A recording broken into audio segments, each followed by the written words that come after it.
कार्तिक मास कथा अध्याय 12। जलंधर का विष्णु जी से युद्ध कर वर प्राप्त करना। नारद जी बोले, इंद्रादित्य देवता उन दैत्यों को अपनी ओर आते हुए देख भयभीत हो विष्णु भगवान की स्तुति करने लगे। देवता बोले, भक्तों के दुखों को दूर करने वाले ब्रह्मा विष्णु शिव आदि रूप में जगत का पालन एवं संहार करने वाले तथा गदा शंख पद्म और चक्र धारण करने वाले आपके लिए हमारा नमस्कार है। हे लक्ष्मीपति असुर निकंदन गरुड़ नायक पीताम्बरधारी यज्ञादि क्रियाओं के भोक्ता, हे शरणागत वश्यम, हम आपको बार बार नमस्कार करते हैं। दैत्यों के नाश करने वाले विष्णु भगवान ने देवताओं द्वारा दी गई स्तुति से उनके संकट को जान लिया।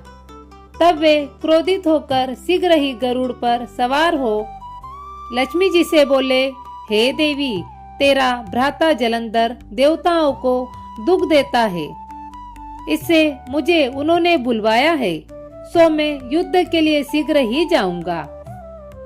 लक्ष्मी जी बोली, हे प्राणनाथ, यदि मैं आपकी प्यारी हूँ तो फिर मेरे भ्राता को आप संग्राम में क्यों मारोगे?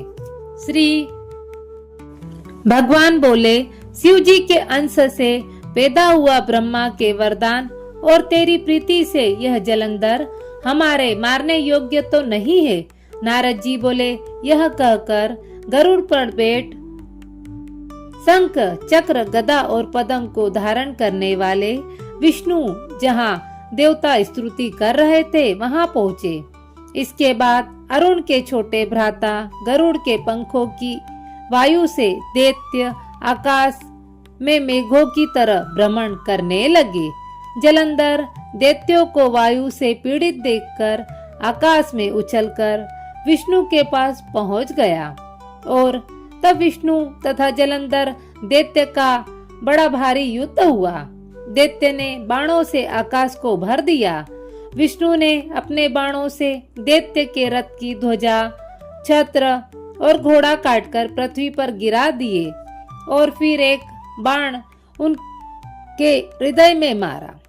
उससे संभलकर फिर उस दैत्य ने भी बहुत शीघ्र उछलकर गरुड़ के माथे में गदा मारकर उसको पृथ्वी पर गिरा दिया। विष्णु ने हंसकर अपने खड्ग से उसकी गदा काट दी। उसने विष्णु के हृदय में जोर से घुसा मारा। फिर वे दोनों आपस में मल्ल युद्ध करने लगे। उनकी भुजा के घुसा और घोटू की मार से पृथ्वी सप्तमान हुई। ये दोनों बहुत देर तक युद्ध करते रहे। तब मेघ जैसी गंभीर वाणी से विष्णु भगवान बोले, मैं तेरे पराक्रम से प्रसन्न हूँ, तू वर मांग, नहीं देने योग्य वरदान भी मैं तुझको दूंगा। जलंधर बोला, हे विष्णु, जो आप मुझ पर प्रसन्न है तो मेरी बहन लक्ष्मी और अपने गणों सहित मेरे घर में रहो। नारद जी बोले, बहुत अच्छा कहकर भगवान सब देवगणों और लक्ष्मी समेत जलंधर के पुर में पधारे।